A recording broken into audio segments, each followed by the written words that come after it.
So another big storyline this year was women in tech. There were a couple of scandals. One was called Gamergate.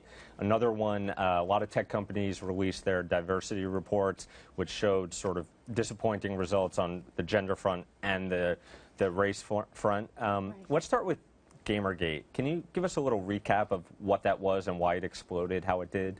So Gamergate's kind of a quintessential 2014 social media story because it exploded, but in a sort of subterranean way that wouldn't show up on a lot of people's radars. In fact, I think most regular people still have never heard of Gamergate. If you're online, if you're an online publisher, it became a bigger deal.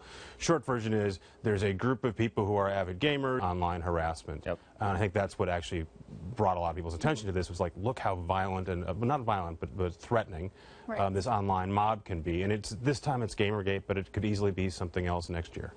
In terms of the diversity reports, we saw a lot of tech companies this year, especially Silicon Valley-based tech companies, sort of pull back the curtain and talk about their workforce demographic.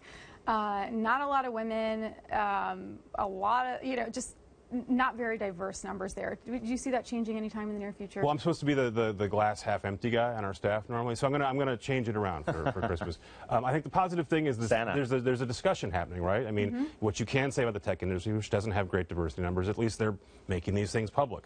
I can't tell you what banking's diversity numbers are, or what most other industries' diversity numbers are, because they don't go through this public disclosure right now.